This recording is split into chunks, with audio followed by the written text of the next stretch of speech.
Hello guys, welcome to our channel Rayalaseema trader. This is our second video. So ఈరోజు అయితే Nifty and bank Nifty రెండిట్లో కూడా expiry జరిగింది. So నేను ఈరోజు అయితే నిఫ్టీలో అయితే నేను ట్రేడ్ తీసుకున్నా, దాన్ని కాస్ట్ ఎగ్జిట్ చేయడం జరిగింది. సో ఎందుకు కాస్ట్ ఎగ్జిట్ చేసిన అనేసి నేను మీకు క్లీన్గా ఎక్స్ప్లెయిన్ చేస్తాను. సో ఫస్ట్ ఆఫ్ ఆల్ వచ్చేసి మార్కెట్ మార్నింగ్ నుండి సైడ్ వేస్ అయితే జరిగింది. సైడ్ వేస్ జరిగిన తర్వాత ఒకసారి మనకైతే ఇక్కడ బ్రేక్అవుట్ వచ్చింది కదా. ఈ బ్రేక్అవుట్లో ఎంతమంది అయితే ట్రేడ్ తీసుకొని ఉంటారో వాళ్ళకి లిటిల్ బిట్ ప్రాఫిట్ వచ్చింది. దాని తర్వాత మళ్ళీ వాళ్ళకి కాస్ట్ అన్నా లేకపోతే స్టాప్ లాసెస్ అన్నా హిట్ అయ్యే ఛాన్సెస్ ఎక్కువ ఉంటాయి. అండ్ ఇక్కడ ఎంటర్ పాయింట్ తీసుకోకపోయినా ఒక కన్ఫర్మేషన్ క్యాండిల్ కోసం వెయిట్ చేసి ఈ కన్ఫర్మేషన్ క్యాండిల్లో వచ్చిన తర్వాత అప్పుడు కొంచెం డిస్కౌంట్లో దొరికేటట్టు ఇక్కడ ఎవరైనా ఎంటర్ పాయింట్ తీసుకున్నా కూడా వాళ్ళకి మినిమం లిటిల్ బిట్ ప్రాఫిట్ చూపించినంత చూపించి మళ్ళీ వాళ్ళ స్టాప్ లాసెస్ అయితే హిట్ అయిపోయినాయి. సో నేను కూడా ఇక్కడ ఎంటర్ పాయింట్ తీసుకుందామని అని అనుకున్నా. ఒక బ్రేక్అవుట్ వచ్చింది, కన్ఫర్మేషన్ క్యాండిల్ ఉంది.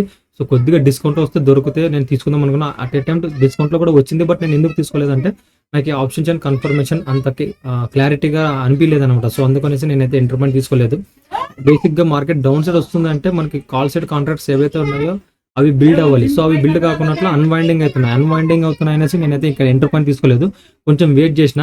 అండ్ ఇక్కడ మనకు ఒక బేరిష్ క్యాండిల్ పడిన తర్వాత అప్పుడైనా మనకి కాల్ సైడ్ కాంట్రాక్ట్స్ బిల్డ్ అవుతాయేమో అనేసి నేను చూసిన.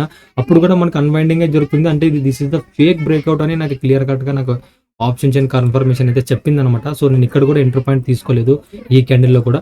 మార్కెట్ అయితే మళ్ళీ కన్సల్టేషన్ జరిగింది. కన్సల్టేషన్ జరిగిన తర్వాత నేనైతే ఎగ్జాక్ట్గా ఎంటర్ పాయింట్ తీసుకున్నది ఎక్కడ అంటే మినిట్, ఇది వచ్చేసి 5 minutes క్యాండిల్ కదా. నేను వచ్చేసి ఇక్కడ ఎక్కడ ఎంటర్ పాయింట్ తీసుకున్నానంటే ఎగ్జాక్ట్గా 235 క్యాండిల్ దగ్గర అయితే నేను ఎంటర్ పాయింట్ తీసుకున్నా. 235 క్యాండిల్ ఇది అనమాట. ఈ క్యాండిల్లో నేనైతే ఎంటర్ పాయింట్ తీసుకున్నా 235 సారీ. ఈ క్యాండిల్లో నేనైతే ఎంటర్ పాయింట్ తీసుకున్నా. ఒకసారి మీకు చూపిస్తా. ఈ క్యాండిల్లో నేను ఎంటర్ పాయింట్ తీసుకున్నా. మార్కెట్ సైడ్ వేస్ జరిగిన తర్వాత ఇక్కడ కొంచెం ట్రాపింగ్ అయిపోయిన తర్వాత మళ్ళీ market little bit up side వచ్చి మళ్ళీ ఇక్కడ కొంచెం కన్సల్టేషన్ ఇచ్చిన తర్వాత అప్పుడు కొంచెం మంచి బ్రేక్అవుట్ అయితే వచ్చింది. బట్ ఇక్కడ పైనుంచి కొంచెం రిజెక్షన్ వచ్చింది. అంటిల్ మళ్ళీ మనకైతే ఇక్కడ మనకి బుల్లిష్ క్యాండిల్ వచ్చింది. కాబట్టి నేనైతే కాన్ఫిడెంట్గా బుల్ సైడ్ అంటే మార్కెట్ అప్ సైడ్ అయ్యే ఛాన్సెస్ ఉందనేసి నేనైతే అనుకున్నా. కొంచెం డిస్కౌంట్లో వస్తే నేనైతే ఎంటర్ పాయింట్ తీసుకుందాం అనుకున్నా. బట్ డిస్కౌంట్లో అయితే వచ్చిన తర్వాత నేనైతే ఎంటర్ పాయింట్ తీసుకున్నా. ఒకసారి మీకు ఇక్కడ చూపిస్తా చూడండి. నేను ఆప్షన్ చార్ట్లోకి వెళ్ళి చూపిస్తా.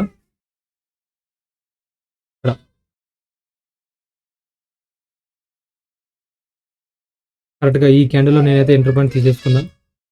ఈ క్యాండిల్ 235 క్యాండిల్లో నా అయితే ఎంటర్ పాయింట్ అయితే అయిపోయింది. అప్పుడు నాకు ఆప్షన్ షేర్ కన్ఫర్మేషన్ కూడా జరిగింది. నా ఎంటర్ పాయింట్ వచ్చేసి 10.10 అయితే ఎంటర్ పాయింట్ అయితే లిమిట్ ఆర్డర్లో అయితే పెట్టేసుకున్నా, single lot.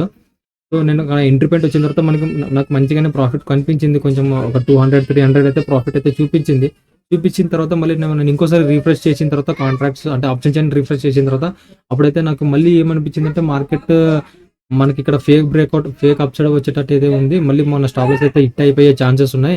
So stop loss hit అయిన తర్వాత మళ్ళీ అప్ సైడ్ అయితే మూవ్ అయ్యే ఛాన్సెస్ ఉన్నాయని నాకైతే అనిపించింది.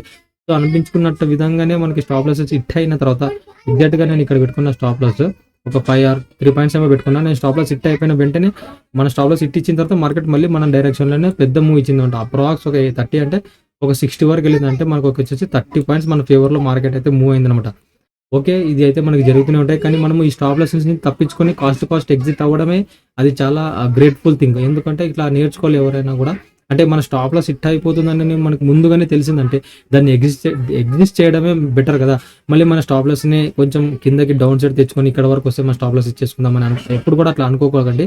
ఒకవేళ మన స్టాప్ లాస్ హిట్ అయిపోతుంది అని మనకి ముందుగా అనిపిస్తే ఫస్ట్ ఆ ట్రేడ్ని అయితే ఎగ్జిట్ చేసిన తర్వాత అప్పుడు మళ్ళీ మన డైరెక్షన్లో వచ్చినప్పుడు అప్పుడు ఇంకొక ఏదైనా కన్ఫర్మేషన్ వస్తే అప్పుడు తీసుకుంటే ఇంకా మంచిదైతే నా అభిప్రాయం. సో ఈరోజు అయితే మీకు ప్రాఫిట్ అయితే చూపించలేదు కదా, చూపిస్తా. ప్రాఫిట్ అయితే అరౌండ్ 140 ఏమో వచ్చింది అనుకుంటాను. నేను ఎగ్జాక్ట్గా కాస్ట్ అయితే ఎగ్జిట్ అయిపోయినా, కొంచెం లోడ్ అవుతుంది. ఓకే, ఇది వచ్చేసి అప్స్టాక్ ప్రో.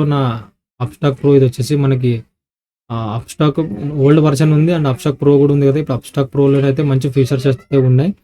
సో ఇక్కడ చూసారా, నాకు అరౌండ్ ప్రాఫిట్ వచ్చేసి కాస్ట్ అయితే ఎగ్జిట్ అయిపోయినా 142 రూపీస్ అయితే వచ్చింది. సో ఇదే అన్నమాట. నాకైతే ముందుగానే నాకు అనిపించింది నా స్టాప్ లాస్ హిట్ అవుతుంది అనేసి. నేను అందుకనేసి కాస్ట్ ఎగ్జిట్ అయిపోయినా మళ్ళీ ఇంకొక ట్రేడ్ అయితే తీసుకోలేదు. సో అప్పటికే ఇంకా ఎక్స్పైరీ ఉంది కదా అనేసి నేను ఇంకా ఆల్రెడీ ఇంకా 235 అయింది. ఇంకొక 30 minutesలో 3 minutes అయిపోతుంది. ఇంకెందుకులే రిస్క్ చేయడం అనేసి నేనైతే తీసుకోలేదు ఎంట్రీ పాయింట్. సో ఒక క్యాండిల్ ఒక్క ట్రేడే తీసుకునేసి నేను ఇంకా మార్కెట్ నుండి కూల్ అయిపోయినా. ఓకేనా. ఇది అనమాట నా లాజిక్ ఎంట్రీ పాయింట్. ఇది నేనైతే ఈరోజు ఎంట్రీ పాయింట్ తీసుకున్నా ఒకటి, అది నాకు కాస్ట్ అయితే ఎగ్జిట్ అయిపోయినాను. నా డే అయితే ఈరోజు కాస్ట్ అయితే నేను ఎగ్జిట్ అయిపోయినాం. ఇది అనమాట నా డే ఈరోజు ఓవరాల్గా. సరే ఉంటాం, మళ్ళీ నెక్స్ట్ వీడియోలో కలుద్దాం. అంతవరకు టేక్ కేర్. జై హింద్.